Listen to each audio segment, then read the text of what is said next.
Barber College Success, brought to you by Craig Charles of Crown Cuts Academy JC, Crown Cuts Academy Bristol, and Craig's Crown Cuts Downtown JC. Spreading love the JC way, but the only way how to spread love is the Crown Cuts way. Today we're gonna get it. We have a big topic, a major topic. But before we get into the topic, again, shout out to my sponsor, Colossal Brand, and shout out to FeedSpot for giving us the top 25 ranking in the country, in the world. So far, our podcast is reaching close to 70 countries around the world. And just thank you for the support that we've gotten, all the questions that we get weekly. We have a great show up for you today. We have great shows coming up in the future. But I just want to thank you again. Thank you. And I'm letting my co-host, he's over there popping the lock. I was listening. I'm ready to work, man. Thank God I got some break. I got to go to a hair show. I got to go to the beach, and I'm rejuvenated. I'm 100%, man. I'm ready to go. Did a podcast from the beach. Did a podcast. That was, I feel like, I wish I was here for that one because I was so excited to do that one because of the hair show. But it was still dope. It was awesome. I'm glad to hear everybody's perspective. It was impactful. I think so. Yeah, for sure. So, Am I Fields? Am I your barber? From where? Marion, Virginia. And what shop? By the Blade Barbershop. Okay, downtown Marion. Yes, sir. People don't know where Marion is. Tell people where Marion is. Marion is, because we are in Johnson City, Tennessee, but most people don't know where Marion is. Yeah, I mean it's a hike. I ain't gonna lie, man. It's starting to grow. It's about 45 minutes to an hour from here, depending on how fast you drive, or these treacherous Tennessee roads. but you have people thinking it's in Tennessee, but it's not. Oh, people think that for real? Yeah, you just said Marion. Okay, it's in Virginia. Yeah, so I'm driving from Virginia. It's a nice town. They have a park there, Huntington Park. Have festivals. It's quaint. It's like a mini Asheville. For those who don't know, Virginia and Tennessee borders each other. So just give me a shout out to the people who don't know. Little geography lesson. Oh yeah, I mean we have people from China, we have people from Australia. Oh, I guess you're right. Yeah. We have people from Switzerland, from Africa and the Caribbean, all through the United States, and they need to learn about East Tennessee. We got to show them our piece of the world. Hey, yes, sir. And introduce yourself. Lanisa, currently with Guaranteed Rate. I'm a mortgage loan originator. Have been for 21 years. A long time. That's years of in the industry like us. When you love your industry, you love your craft, hey, the years just go by. I'm Bobby. I've been barbering for 10 years. You've been barbering longer than that, man. Or when you start taking it serious? About 10 years ago, 2010. So when did you first pick up? When did you get your license? 2009. Oh, yeah. But you've been barbering before that, right? All my life, really. Oh, yeah. So it's more than 10 years. You got to don't shortchange with your credentials, man. You know what I mean? With my license for about 10 years. But before that, how long was you cutting? All my life. I started about 9-10 years old. Whew, that's a lot of knowledge. 9 and 10? He started cutting off little girls' pigtails. That's crazy. you was a kid they pulled to the shop and they was like, yeah, he tried to cut his own hair. Yeah. He fixed it. Yeah, that's me. Hey, man, that's a long That's part of it. That's okay. I mean, we have years of experience in our industry, whatever industry we're in. But today we have a special topic. We're going to talk about the cost of the tuition of barbering, cosmetology schools, wherever it is, nails, aesthetics. But we're going to focus. The show is called Barber College Success. We're going to talk about what do you get for your tuition? What do you get for your investment on the return when you pay for school? Because there's a misconception that people don't understand. They go to school and a lot of times you hear, oh, I'm not learning stuff. I'm not learning nothing. I'm not picking it up. And we need to twist that narrative, let people understand, let students know what they're getting into, what they're learning. So I'll throw the first question to you, Lanisa. When you hear something like that, what comes to mind? The first thing that comes to mind is it takes more than one time and one way to hear something sometimes in order for you to learn. I know in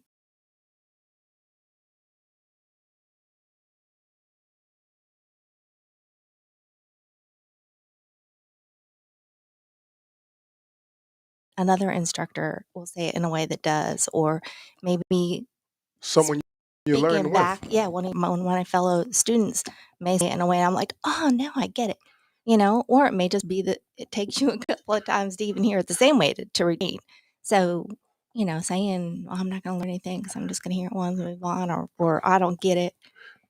And typically you get that in the first like 2 weeks to a month to 6 weeks of barbering. First time you touch clippers and even thinking about the sanitation or getting to know your classmates or getting a gist of just having that engine turning inside of you where you want to be a barber and you thinking it's just you're gonna pick it up in like 6 weeks, 4 weeks. What comes to mind when you hear that, Bobby? You just got to get your experience, get your reps in. I cut my hair bald a lot of times, messing up. You know, And it was interesting because one of the students said to me last week, and it kind of made me smile. Kevin is a great communicator. He is, but when he first came, he wasn't getting the skill like he wanted to. Kevin, that was on the podcast Kevin was last. on the podcast. Yeah, he articulates himself pretty well. Really well. Yeah. And he said, I didn't realize what I have picked up or what I have gained in school until I went to the hair show, the continuing education courses. And I'm like, so what that said to me is that we have to continuously pushing students to go out there and go to those continuing education courses and go to those hair shows. Bristol Hair Show. I just thought about that. Yep. Sorry. Hey man, what they call it, Bristol, Put baby? it in the air, whatever you want to call it. Bristol, baby. Yeah. It's gonna be November It's 13th. Bristol, baby. So we're gonna talk about what do you get when you go to school? What do you get on your return? But before we get to the MI, what do you think of when you hear the comments from Lanisa and Bobby? I think they're both right. Getting feedback from all different people, instructors, people you work with, even clients, really perpetuates yourself to make you know and learn what people want and what they need and what you need to know. And then at the same time, you gotta make mistakes. Like you said, he made a bunch of mistakes. That's what it's all about. You're in school, make mistakes. Like, don't feel bad about mistakes. You're going to feel bad. I'm gonna tell you not to feel bad, and you're still going to feel bad. But I'm telling you, don't feel like you should feel bad. I still feel bad. So I called Craig the other day. I felt bad. I gave the worst. I've been cutting, not nearly as long as Bobby has, but I made a mistake, man. It was so cringy. I couldn't leave the shop till I called somebody. I was like, I gotta call Craig, man. But that's part of it, Bobby. People think that once you get into the industry, you're not gonna have a cut. Be like, man, you don't feel bad about the cut. mm-hmm. Or doing cuts you don't know how to do. If you're a master barber, you find a way to get it done. Right. Lanisa, hearing these two gentlemen talk, what comes to your mind? I know you're not a barber, but you get your hair done, but you're in the service industry as well. Right. I think listening to clients, listening to other people, I learn a lot that way. Listening to other people in my industry. I work in an office by myself right now, so I take advantage of any of the conference calls about new products, things like that keep me current, that keep me involved, keep me motivated, moving in the right direction. It's funny how you speak without even having a perception of being in a school or a barbershop. A couple of things that you've said that resonates that we know about is like talking about continuing education, talking about learning from our peers, talking about every opportunity you get a chance to grab something and learn from it. Those are the same things that Bobby and Emma and myself, when we hear you talk, we like, you sound like you're a barber already. I know. Did you brief her? She already get brief. It wasn't no briefing. It's just good to have someone on a different perspective for them to understand, because learning is really, there's a blueprint for it, but we can all learn in different ways to accomplish one goal. And a lot of times is a derivative of the same way to learn. You have to be able to receive the information. You have to be receptive to receive the information. And Coachable. You have to be coachable. Once you receive the information, then you retain it. And after you retain the information, you can apply it. But if those three things don't go in hand, nothing gets accomplished.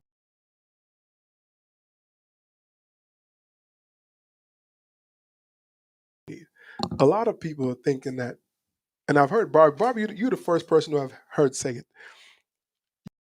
Your return on your investment is infinite. And what you paying for, you can get that back in tuition. Yeah. You can get how long? About 6 months. Talk about that. You elaborated in the conversation a whole lot more when we were in the shop, and I'm like, that makes. And I've heard you say that for a long time, and I've taken pieces of that to let students know. Well, I look at it financially. You know, if you go to school to be a doctor, a lawyer, it's going to cost so much, and you can get so much student loan built up to where you can pay to get a trade, the barber trade. Hmm. And I made my tuition money back the first 6 months I was out of barber school, so I've had an infinite return on my investment.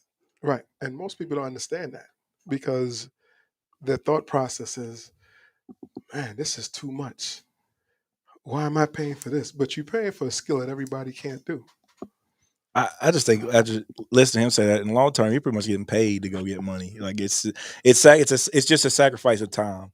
It's really not a financial sacrifice at all. It's just a sacrifice of your time. And Investment of your time, not sacrifice. excuse me, that's right. We can't use the S word in here. No S words. You invest yourself. It's an investment of your time to plant future seeds. And then I firmly believe that if you can cut hair, then you have a job anywhere on the planet because they grow hair everywhere. Right. So What do you think, Lenisa? No, I mean, return on investment's definitely what it's all about. And it's whether you choose, you have to view it in a way that you would then apply. You have to be mentally and emotionally invested in it and not just go in there and sit there and go, okay, I just have to get through this. Get in there and make the most of it. Take every advantage you can. Because the industry that we're in, molding your hands and making something work, when the passion comes out, that's something that you're going to have for a lifetime. And a lot of people don't understand that because a lot of people always downplay our industry. Oh, you're just a barber. You're just a hairstylist. Oh, you just this. You just that. And I understand that during the pandemic, we were one of the people who was working the hardest, besides the nurses and the EMS and those type of guys. But those guys was coming to us for them to do their job effectively. it's All like the politicians. it's like barber prohibition. You know what I'm saying? I mean, they were coming to us for us to service them to do their job effectively. And I had a parent come to school to enroll his daughter last week, and he looked at the tuition. He said, "Gosh, this is a lot." And I said the same thing you said numerous times. The return on your investment is infinite. How many jobs you'll be able to finish your tuition payment by the end of your term and get that back? Go ahead, Lenise. Why Very you shake? few, Why you shake? very few, very few. I mean, I'm from a person who reviews people's credit reports on a daily basis.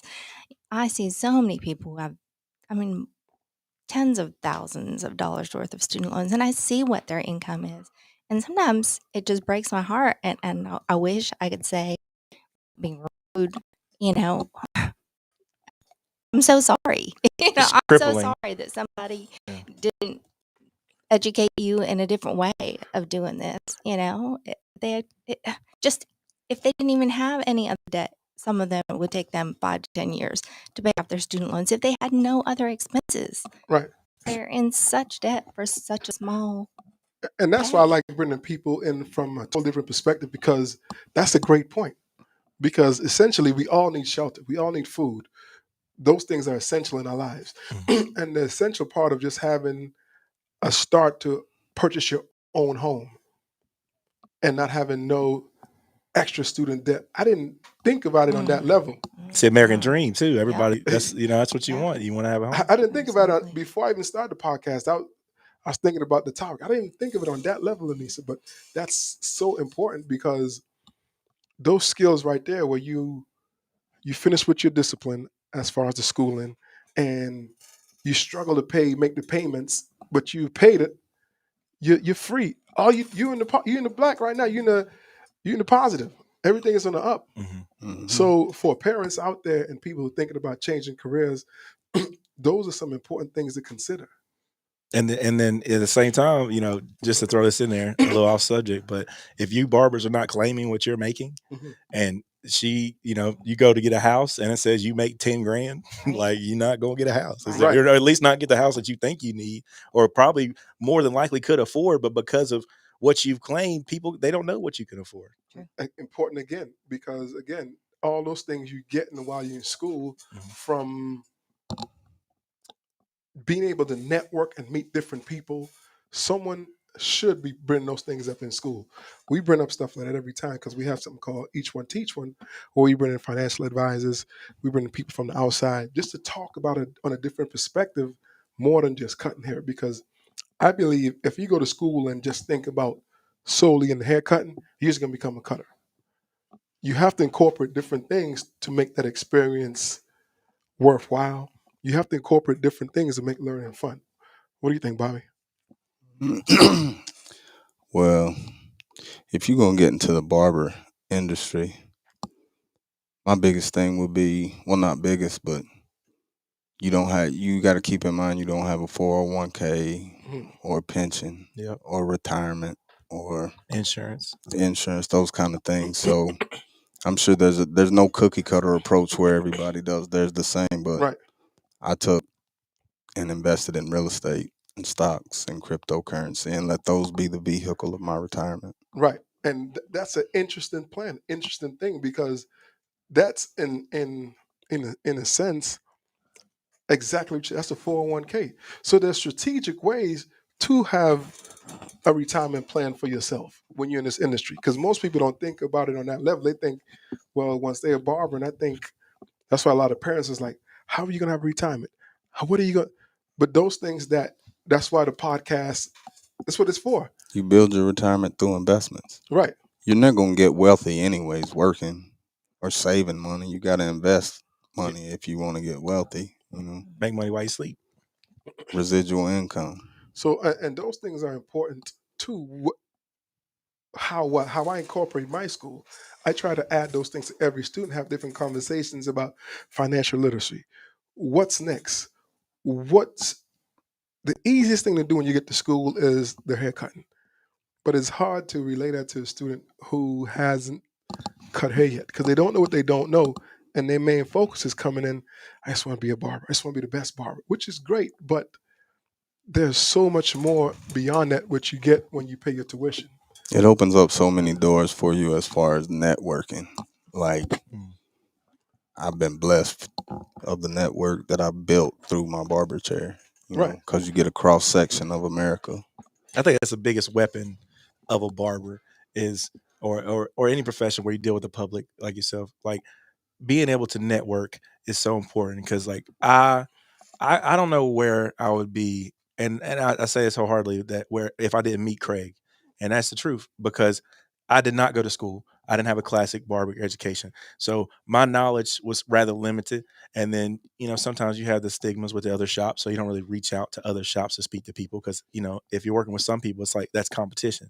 So if I didn't reach out and meet Craig and then be invited into a school, I wouldn't know what I know about business. I wouldn't know what I know about health.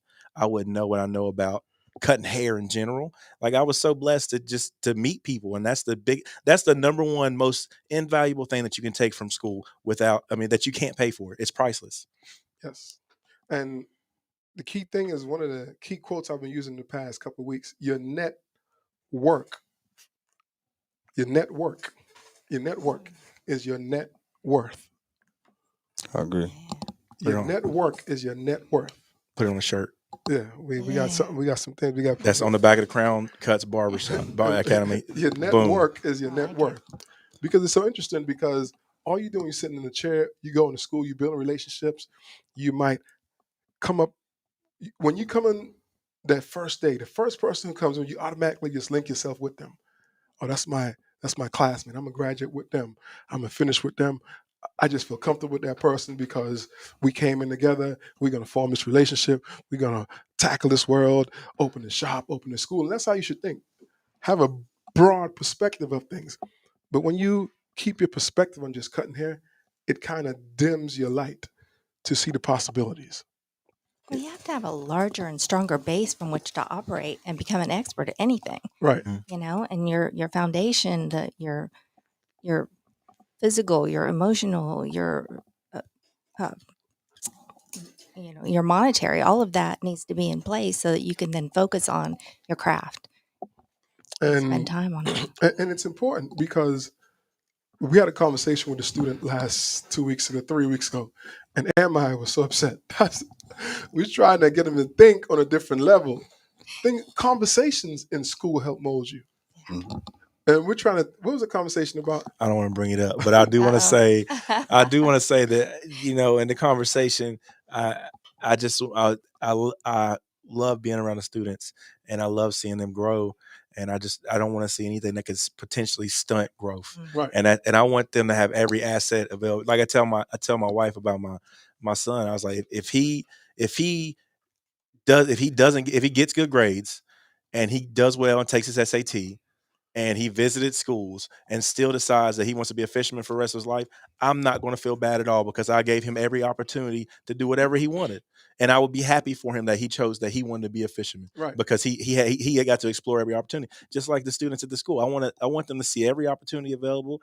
And if they choose that they just want to chill and do their thing at their house, that's fine. That's fine. But I want to show you the whole world, Right. the opportunity. So The big picture. exactly. The big picture. I don't want, because we all have somewhat narrow mindedness Mhm. uh early in life. And I don't everybody reaches it at different points. And not necessarily that someone is more advanced at any age than other people, but I feel like that if I can just open their mind just a little bit and see a little more, then I've done my job. But ultimately it's up to the person as an individual. So Because learning is something that has to be reciprocated to as well. Once you go in a setting where you trying to learn a skill, a trade, you also have to do some research and reciprocate that training to the instructor to show that you're receiving. And the misconception is just sitting there, you're just going to ingest everything and not give nothing out. You're not showing you're developing. You're not showing that you're developing and trying to grow because, and I can't remember where I read that, and it makes so much sense. Learning is something that has to be reciprocated. You just can't sit, and it makes it boring if you're sitting there and you're not asking questions and you're not participating and you're not seeing the big picture. If someone's just sitting there, and that's old school, where you just blah blah blah blah blah blah blah. You have to learn this like this, like this, like this, like Pounded into that. the Mhm. brain. Yeah. It kind of I didn't realize it's ADHD, and I just can't learn like that for me. And I consider myself a smart person, but I want to make it as interactive as possible for me to learn, for the students to learn. That's up to the student, though. You got to be proactive and interactive in your own education. You Right. know, But the misconception is, Bobby, a lot of times they sit there and they come, I'm not learning nothing. I'm not learning nothing. Because they wanted to grasp it so quick. And another thing I remember you saying that, and I add my twist to it, you can't shortcut the process. Yeah. okay. You have to go through that experience of that 1 month. Lenisa, you have to go through the experience of that 3 months. You have to go through the experience of that 6 months, even that year, then that 2 years, because you learn something different during all those stages. And some people, and not just in our industry, but some people want the gratification so quick, and the hard work that you put in 10 years of doing your industry, someone who comes in within 6 months, I want to be just like Lenisa. And they don't understand how unrealistic and unfair that is to you. Right. You want my 10 years of experience of everything I've done for you to pick it up in like a month? I would just think about how overwhelmed I would be, like just like I was when I first started barbering, be overwhelmed like with what you do. Like if you just threw me into what you do, like I would just be so overwhelmed. I was just thinking about like all the stuff that goes into your job. I'm like, I can't even imagine half of it. And then as long as you've been cut hair, like I can only imagine the different stuff that you could do that I can't do. When I went to the island, the excuse me, when I went to the Outer Banks, I visited the bar. There's one barber on the island, and the dude been cutting hair for 55 years. Wow. And I was like, and he was in great shape. He was like well into his like mid 80s. And I was like, man, there's just I wish I could be here and watch him just to learn. Right. He might not be doing the blurriest fade, but I can only imagine stuff I can learn from him. But it's more than just the haircut though. Because I'm pretty sure, go ahead. Wisdom. There's a wisdom there too. Exactly. Wow. There is To be able to be successful with that kind of continuity, it's unbelievable. knowing the business module, understanding what's the business module? About 3 years, and after 5 years, if you're still in business, you're doing something good, it's going to be sustainable. Somewhere around that line. If you're in business for your first 3 years, Most businesses fail within 3 years. right, and then in 5 years, you're onto something. I'm just getting into statistics. You're just gonna have some longevity. Mm. But trying to be there and saying in a month. I mean, I hear it all the time, and I have to like speak students off the ledge all the time. Don't do I mean, in a month. I mean, it. and You're gonna learn most when you get in the shop after school. That's when you learn your most, getting your reps in the shop. but a lot of them don't understand that. And what kind of even pushed me even more off the cliff, I'm like, why would you want to turn down haircuts while you're in school? Why wouldn't you want to sharpen your You're not skin? investing. You're not investing. But that happens all the time. You're gonna get out of it what you put in it. I mean, And some students think like, well, I'm good now. I don't need to cut no more. I'm like, you haven't even been in the shop yet. Keep honing that skill because you didn't come to school to sharpen pencils. mm, I mean, the wannabes and the bees and the wannabes. That's what separates it right there. The bees and the wannabes. Yeah. That's a shirt too. Yeah. I like that The one. bees and the wannabes. I mean, it makes sense. But how do you change that narrative? And that's why I say it applies to any discipline. I think it's. I mean, just the bees and the wannabes. I like that. I mean, and then this. I just think that it's just you can't put a want. You can't make somebody do anything. No. They have to want to do it. So the bees and the wannabes. I think that's an accurate way to sum it up. If you sitting there right now and you thinking about, hey, I don't know if I want to do this, and you're not going to do it. You got to want to do it. You got to want to do it.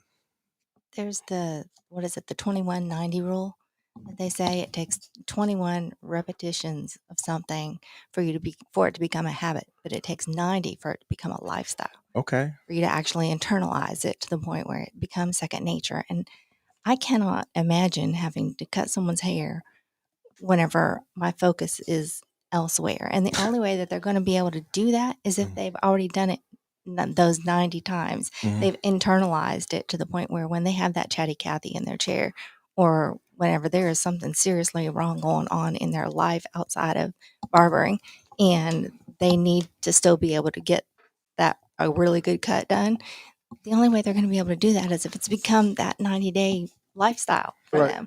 them. So they've got to get their practice in school. You can't charge somebody for a non-student haircut if you're doing a student haircut. You're Right. right. I would assume. I mean, no, it's not assumed. You hit it on the nose because everything you're saying, Bobby's like, yeah, because he's been in the industry long enough. And I'm like, yeah. Amri's like, of course, because everybody expect to grasp it. Like, and I spoke to one student one day. He told me, Craig, I follow this one student. He's out of school, and my haircuts are just not looking like his. I'm like, hey, he's been out of school for 2 years. You've been in school for 3 months. You took some time off. You took you on your second leave of absence. How you expect your haircut to be just as good as his? You just gotta put the time in. You gotta work. You gotta get the repetitions. And that 21-90 rule, it makes so much sense. Yeah, I'm just doing the math in my head because I'm thinking about the students because like that first month they don't do any cutting, so that makes them disheartened at first too. And you say you got the first month you pulling people off the ledge, and then they first start cutting hair, and there's that insecurity, and then they get that 3 months of just if they go to school and apply themselves, they get that 3 months of cutting in. Then you really see the difference in their attitude and their work at that point. So I mean. I don't know, man. Y'all getting down to the numbers, man. I mean, but you should because that's what the podcast is about, to let students know that, hey, there's a learning curve. It's okay. It's okay to struggle. It's okay to learn something and grind it out to be better at it. That's what it's about. Nobody came out the womb walking. I Anybody? could already cut when I went to school, Right, African American hair, but I couldn't cut straight hair. right. So I never cut African American hair in school because I could already do it. I focused on my weakness, And which really became a strength in urban barbershops because I can cut straight hair where a lot of right. barbers can't. And that's the misconception. You want to go not as a black barber, not as a white barber. You want to go in as a master barber. Where you can cut every kind of style, color hair. And for that time, for that skill, it takes time. It takes time. It takes some repetition. It takes some practice because there's so much more that you need to learn. the most important part of the haircut or any service is the consultation, how you greet people, Right. how people perceive you when they first meet you, if they're going to do business with you. If you can cut hair and You only got 9 months at school, right, and that's gonna fly by. Wow. You'll be ready to graduate, and if you didn't take advantage of the time you was there, it's too late now. you starting backwards Yeah. because So you get out of school, you're in the shop. People are not forgiving. you only got to do it once. Oh no, they're not forgiving in the shop. It is. It's tough. I mean, but just like your feeling, Nisa, you know what I mean? When you started and someone comes up to you, you greet them with a smile, say, "Hey, how you doing?" You get to know them, get that feel for them. That's a consultation. That's the introduction. If you come off rough around the edge, and not being able to meet their needs and be tentative to them, they'll instantly know that in the interaction, and then it's a rough start, Right. and that's a potential Absolutely. client that you're gonna lose or not, Right. maybe not able to service. So this applies in almost everything in life, but specifically when you're trying to gain and build clientele long term. And other things that you learn in the school setting too is how to build I want to clients. add on to that. For every person that you turn away or your client that you lose, you're losing about $15,000 a year Wow. from one. Mm, If they get a $30 service every week, mhm. that comes up to about 15,000 a year. So if you do that 2 or 3 times, you starting to affect your bottom line. And those are things that you don't think about if you just focus just solely on that. I didn't think of it on that perspective. What do you think, Am I? I mean, that's that's crazy to think about. I mean, honestly, like you you you really should focus And I on. said 15,000. I meant 1,500. I'm sorry. No, you good. You 1,500. really should focus on your clientele, and building your clientele is very important, and not to turn anyone away. Not that you would turn people away, but you start to learn your customer, that when as you go along, and you know your target and who you want, and at the price point. So you need everybody. You take everybody you can when you first start. Don't turn anybody away or any service, because you might end up liking a service, doing this service more than you like doing that service. But you thought before that you'd rather be doing skin fades all day. And Right. I'm here to tell you, doing skin fades all day is not awesome. It gets kind of boring. And so, I mean, never turn anybody away. Continue to build your clientele. But you learn how to do that in school. Exactly. You learn how to hone your skill and build to the point where when you get there, if wherever shop you go into, wherever setting you go into, the barbers in the shop are not stopping consistently to be like, "Hey, tighten up." I mean, they understand your skill is going to take some time to get up to par, but the understanding how to get from point A to point B, that should be a no-brainer. But to refine point A to point B is the months, the years, the hours put into the shop. Yeah, but you can hone all of that. I mean, if you can build relationships and talk to people, and you're good at what you do, I mean, you don't even have to worry about the money. It's gonna come. The people will find you. Right. And I think that's what it is I've most. done it with no social media ever, Right. ever, no podcast ever. Right. But the relationship and having to talk and build that's something that's I've had to do it that way, the right. old timey way, I guess, of just meeting somebody and And focusing. But the relationship that you have built too helped that as well. yeah, it's made me better all around. Right.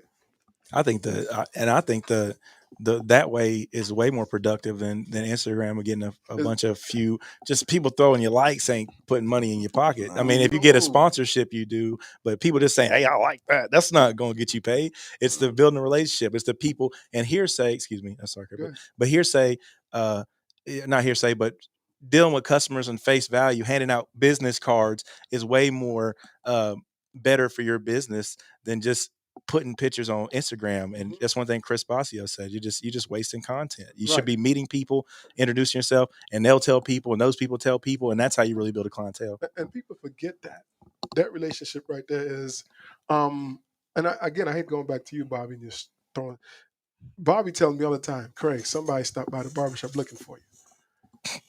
Every day almost. Yeah. He said the same thing you say, man. What do you say? You want me to say? I ain't gonna say it, man. Getting I'm not gonna politics. say it. The mayor, I wasn't gonna put it in the air. Mayor Charles. No, I just try to crack with him. I don't try to put it. I'm just messing with him. Craig's really good at building relationships and being good to people. I mean, but Networking. your network is your net worth, and you can't underestimate that. Your network, people that you meet every day, just a hand to hand, just being able to listen to them, active listening, positive communication in those times, that helps build your net worth. Because once that is built up, you know an electrician, you know a plumber, Absolutely. you know A a lawyer, lawyer, a dentist, a you know a dentist, doctor, you know a mortgage person, you know someone who's dealing real estate, a pastor. a pastor. You know what I mean? So just building that network is so important, and then you start that right in the classroom, right in the schools with your friends and your peers, because students are gonna coming from all over the country, all over the region, and when they spread out, it's up to you to build that relationship and hold that connection with them. And those things right there, like what was it last week? I went into the school and I brought all the estheticians out, and I made sure that they introduced themselves to all the barbers and the cosmetologists, Mm-hmm. because I was like, "Do you know anybody's name out there?" It's like, "No." I was like, "You go to school and you don't know nobody's name in there." I be putting them on the spots because Yeah. some students don't want to meet people. Yeah. So I call two of the cosmetologists. They're like, I don't want to talk to my. There's a new cosmetologist there. Like, I don't want to talk to her. I want to talk. I was like, that's fine. Don't worry about it. I was like, y'all ain't got to talk to her. The girl walked by. I was like, hey, y'all met so and so. Make them talk to her. But that's the beginning of building. That's the beginning of building relationships that will last forever, last for a lifetime. Yep. I think relationships are important. So, Lanisa, coming from the outside looking in, someone who's listening to this podcast in Scandinavia, they probably have no perception that you wasn't the barber when you came in, because a lot of the stuff that you've been saying have been right on cue. Why do you think that is? I just think that doing business with individuals, with people, Right. you're doing business with people, whether it's selling money like I do or selling image, Right. like y'all do. It's networking is super important within the industry and outside of the industry. Don't burn bridges Oh, because you never know. The person you throw, what is it they say, the person you throw under the bus today might be the one driving it tomorrow. Mm-hmm. And again, going back to the networking within the industry, yeah, I've been doing this mortgages for 21 years. I have seen just about every kind of situation that you can imagine and have probably successfully been able to work through it. But there may be a situation that comes across my desk 2 days from now that I don't exactly know how to fix, but I remember somebody talking about it. right. And I can pick up the phone and call that person and ask them, how was it that you dealt with that? That's the difference between me and somebody who's been doing it for 2 months is Right. I have a lot of my own knowledge and I also have additional connections to be able to fix the problem. Same thing with y'all. Whenever somebody walks in and they have an unusual situation going on, and if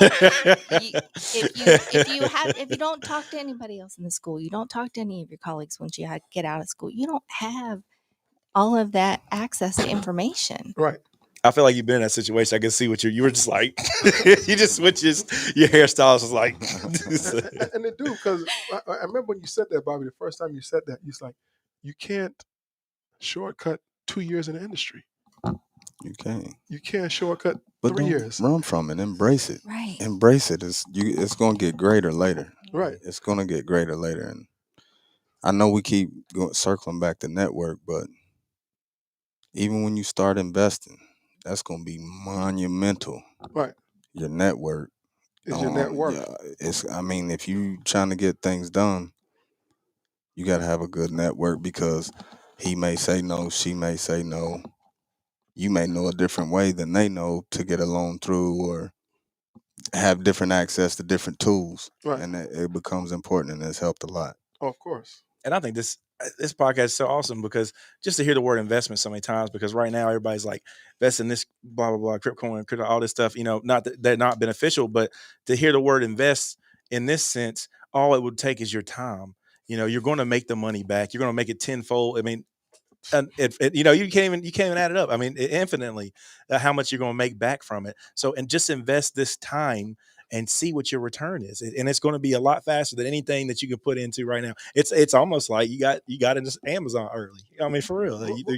Well, people for so long have kind of, when you hear a trade, it almost seems like you're on the back burner of relevancy. Mm. And it's not a fanciness about it. But the people who are in the trade, who work in the trade, understand, man, I put 3 or 4 or 5, 6 kids through college. I have bought this home and it's paid for and it's done. And yeah, you're the doctor. Yeah, you're a lawyer, but $350,000 in debt to pay back. How long does that take you to pay that back? You know what I mean? So those things that parents have to start thinking about too, as well, when they pushing their kids to school or some type of discipline, because a lot of times you feel sorry for yourself and you want to make sure that your kid understand that you gave them opportunity. But then, and I'm not discrediting college because I went to college. I love Mhm. college. I think everyone should have an opportunity if they want to. But some kids go to school and then they quit, and then that $20,000-$30,000 is on your budget that you got to pay back. But it just goes back. It goes back to when we were talking about the hamster wheel. You taught to go to school, graduate, go to college, run up student loan debt, get married, buy a house, and spend the rest of your life paying off one house. But that's not how you build wealth. That's not how money works. Right. And all of those things that you have to start thinking about, because again, your network is your net worth. And you can build a great network while you're in school. I'm thinking about the hamster wheel because, and what you said about the trades and people discrediting it seemed like everybody rushed to be technical. We had to be technologically advanced. Everybody had to run and we got to learn how to do stuff with computers. And you got a guy, he learned how to build a house on a computer down to the plumbing and electricity. And he got done with it. He's like, man, it's so great. He's like, who's gonna build this house? You know what I'm saying? Like, Right. he said, I can Right. draw it, but who's gonna build a Right. house? Like, tradespeople now are so valuable, and even to the point that the president's ready to get rid of all these licenses. He's like, oh, you know what? You don't even need it. Just go. We'll get good out of it. Just Right. go. Go do stuff. So. Because I read an article, and I probably mentioned it before in this podcast, about I think it was in the New York Times, where they were talking about going to law school. How a lot of students rack up, I think, $330,000 worth of debt I've seen it Word. in law many school, times. Man. and then you come out of law school, and a lot of lawyers not getting jobs. And So think about that though. If you rack up all that student loan debt and you go into debt and you specialize like a lawyer, Mhm. he goes to the Christmas party, has too many glasses of wine, gets stopped by the police. Now, all those years, all that debt is washed away. You can't. That can all be taken away from you because of one night, one accident, one anything. You're definitely invested in it, and like you're. I mean, you're all in when it comes to that, and that's why But you sometimes can't people take get. it from us. That's true. As a barber, And then even you if I have too many glasses of wine, yeah, you can't take barbering from me. right. You might be doing with a razor blade and a comb, but you're gonna be Yeah. cutting hair. But I'm coming You can be home, cutting hair. you You're know? right. You can be making Yeah. money though. Right. But they'll take you when you specialize. They'll take all that away from you. Yeah. I think. I didn't think of it on that I level. think that's a big difference in what I do versus what a doctor does. And we're not discrediting what. Doctor, No, no, we're not not discrediting at all. lawyers. We're not discrediting nobody in the industry. It's just I'm just putting the information out You're there, right. and you decide. do some Cipher research for and it. find out what works for you. Trust me, but verify. Yeah, but just to segue more on that point, starting out when the lawyers get out, their salaries are like 64, about 64 grand starting out. Because unless you go to a major law firm, and when you go to a major law firm, you have that curve. And there's so many of them out there, they want you to come in just doing some paperwork at first. Just like that. Paralegal. Yeah, you can't shortcut that 2 years, 3 years of being in a law firm. So you come in, they start you at the bottom, and starting at the bottom might be 60 grand. And sometimes you're dealing with a heavier caseload just to make up with all that. You're doing a whole lot of work and a lot of time. And 60 grand, and then that 300 is right there on the back of your neck waiting for you to pay back. But in our industry, I don't know how much it is to go to school for a loan. Is that a you have to go to college, or you can just go to real estate school? How does that come about? Online Okay. courses or community colleges, some of them have. Okay. And then you have to go through the background checks, fingerprinting. They And talk about financial return on checks, that kind investment of right stuff. there. Yeah. But And is yeah, that like it's a year program, or 6 months? Oh no, it's hours. what's the program? but that's the trade. You know what I But mean? Yeah. being successful at it, No, of course, yeah. You're you have to professional. invest It's a lot. obvious, yeah. You have to invest that invest time. You can't shortcut that time, and that's what we're talking about. Wow, that's important. Yeah, That's valuable. for sure. I think the money mentor you had on a couple of weeks back, one of the Mhm. first things that he said was you need to be able to invest, and one of the first things he said was to invest in real estate. Right. Because whenever you then go to start, you've finished school, you're ready to start your business, and you need to be able to borrow money. One of the things they're going to look at is how do we know you're going to pay it back? And Right. if you have real estate that they can attach, it helps you get your small business funds or anything like that. You have a record of showing You that come out you're of college with $300,000 worth of student loan debt, you cannot qualify for a home loan.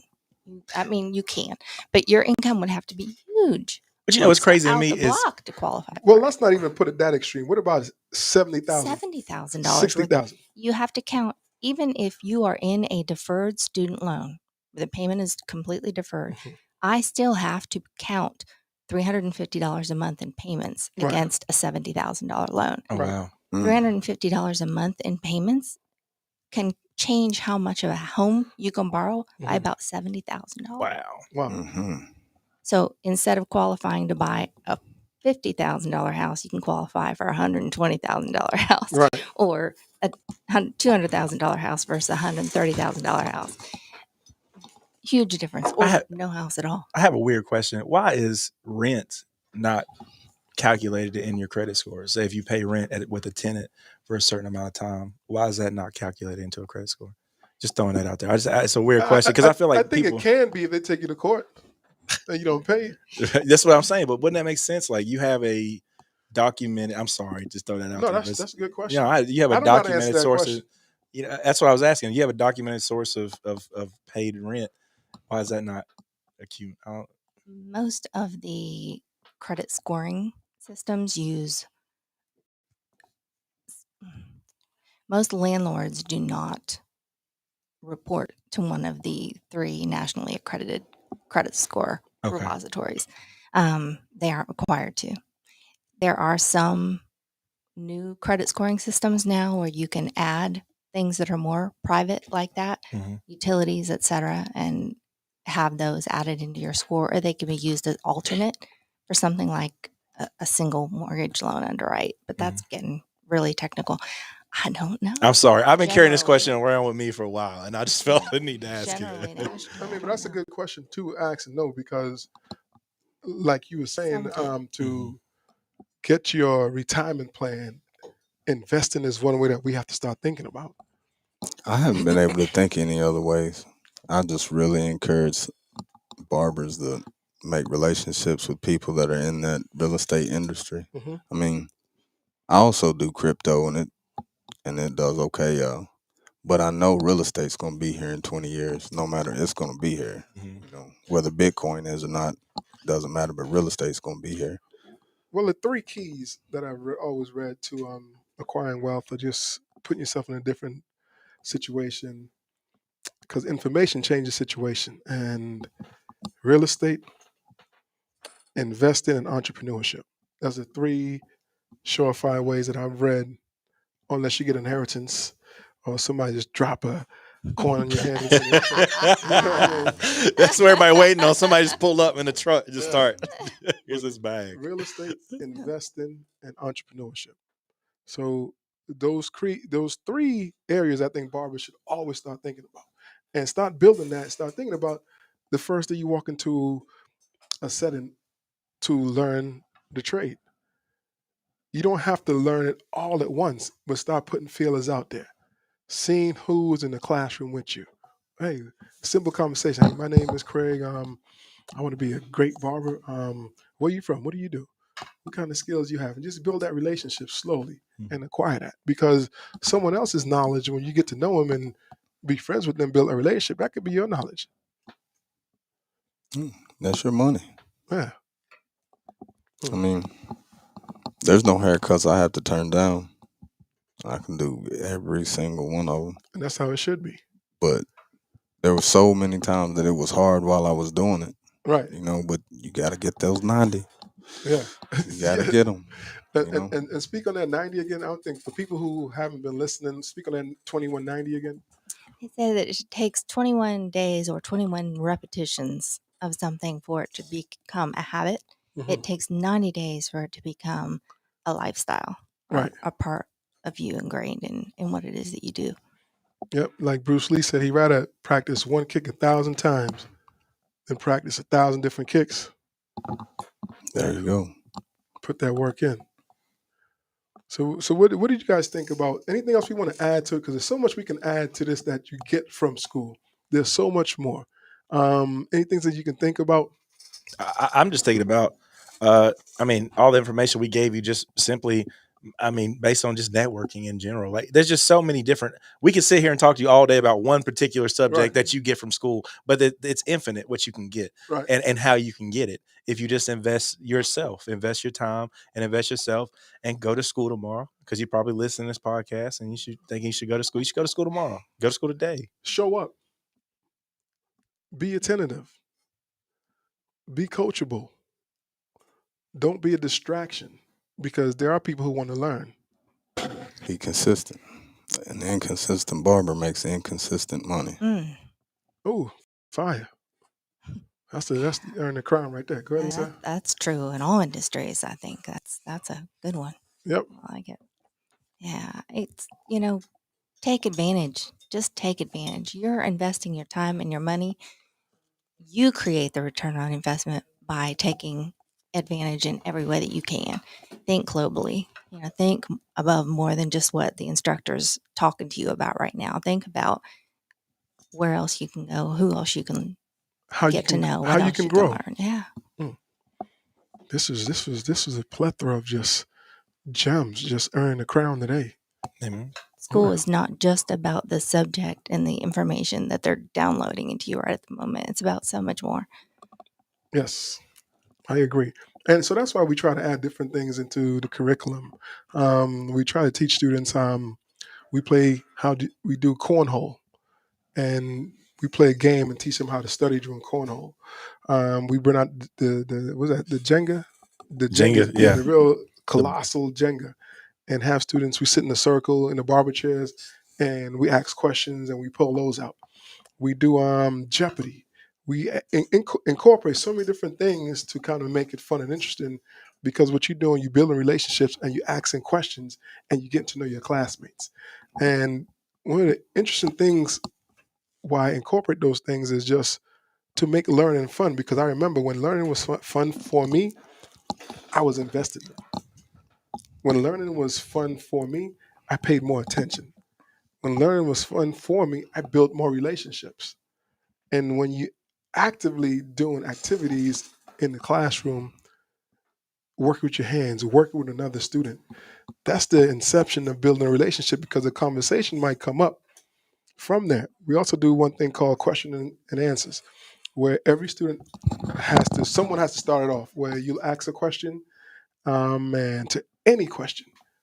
Barbering particularly, you ask a question to a particular student, they will answer the question, and then they have to go around the room and ask someone else a question. And with that in itself, so many questions come off of that. And then you get to know the particular students. You get to know the industry well. You get to know about things that you're thinking about. You think you're the only one having a problem with this, but there's someone else who's like, man, Bobby, you hit that on the nose. Yeah, man, I can't. It took me forever to learn how to do a lineup, but I'm afraid to ask someone because I think I'm the only one who don't know how to do a lineup. Yeah. Remember that day we had the first one we did, MI in Bristol? Where we spoke with the students and Yeah, we circled. yeah. How positive the energy was. I liked it, and it's a good change of pace for students too, because you got that daily grind that you feel like you're going through, and then somebody comes in, like, hey, let's have a conversation. And we even try to include some of the clients Yes, that was there too. They were listening as well. So because our industry, we care about it so much. We want people to understand that, hey, this is more than just a job. This is a career. There's longevity in this. If you're prepared. There is so much that you can grow and learn from this if you take advantage of it. And it starts from that first day. Make your first like your last, and make your last like your first, and make that your everything. Make your first day like the last day you were in there, and make your last day like your first day when you came, when you felt like you was an intern, when you was nervous and you were scared. You should have that same feeling on your last day because you're invested. It shows that you're invested. You want to give back. You want to engulf and learn as much as you can because the learning just don't stop when you're in school. The learning is continual. Like you said, continuing education, it's continual. In almost every industry, there's a learning curve and there's a continuing education to stay on top because as the world turns, not the story, as the world turns, as the world turns, new trends come in all the time. That should be my grandmother's favorite show. As the world turns, that's just like watch it with and be like, man, we got one TV. We got one TV. I might as well. If I'm gonna watch something. You gotta watch it. I don't know if you've seen that, Bobby, but The daytime soap opera. yeah. My grandmother used to kick us out. Like, all right, y'all done with the TV. It's my turn. Get out. Watch some Days of Our Lives. Yeah, so all good things must come to an end. So this was a great podcast. What do you think about the podcast, Elisa? I enjoyed it. Thanks so much for inviting me over. What you pick up from it from not being a barber? What did you pick up from it? I think that it has hit me as it did you. The similarities across, regardless of industry, Right. of business. I've definitely picked up some extra passion points over here. So thank you. Extra motivated to go out there and learn and share and network a little better than I have. So it's been great. Thanks so much. Appreciate that, Bobby. What you think about the podcast? Your first one and coming on here. But first off, before I know you have reservations. Like, man, what's Craig getting ready to put me into? What's going on? I don't know. I got to do this. I got to do that. I don't want to do no social media. I felt that when he said the social media. I was like, okay, he's bucking it. I guess I would really just say build your rental portfolio. Build it as hard and fast as you can. Mm-hmm. And I'm here to help with that. Yeah. So what do you like about the podcast? What did you expect? It was informative. I felt good about it. I like sharing those ideas. I hope there's a few people out there that get something from it, that are able to take advantage of it, or maybe some of the things that they said put things in perspective for them. Well, the thing is, someone usually always sends me a message after the podcast. One message that we got on YouTube a couple weeks ago, we haven't gotten around to it yet, is what's the question asked on YouTube? Oh, about the booking sites. About the booking site. So we'll get to you pretty soon. We're still working on that. We're gonna decipher which booking site works best for individuals and what works best for you as a barber, your company. Someone, I can't remember where the question was from, but we try to answer each question in an appropriate time. And once we do the research, so we can have something solid for you, keep the questions coming. We really appreciate you guys. Shout out to Lathan again for doing his magic. Again, Barber College Success brought to you by Craig Charles of Crown Cuts Academy, Crown Cuts Academy Bristol, Craig's Crown Cuts Downtown. Your lasting words, MI? Just go be great. Lanisa? My national mortgage licensing number is 264-637. You can reach me by phone at 423-218-1166. And you do stuff for a country across the world? I'm licensed currently in the states of Tennessee, Indiana, Ohio, and Virginia. Yeah, we have listeners in all those states, so good thing. Lasting words, Mr. B. Invest. And also come holler at you for a haircut. What's your schedule? 111 Spring Street. You got a phone number? Johnson City, Tennessee. You got a phone number out there? 865-292-1781. Instagram. None of that. But again, this was a great podcast. Again, thank you guys for coming. This was wonderful. We always have a good time in mind. We had a great time. Always have a good time. It's fun. Most people always say they get nervous on the podcast. And once they realize you just sitting in the living room having a conversation and giving information. That's the fun part about it. It's no stress, no pressure. Most people think there's a big audience and people looking at them, and people are looking at you because it is live on Facebook. It's on YouTube. We have some. It's out there in the universe. So what's being said won't be held against you. It's just information for the masses, and we appreciate you.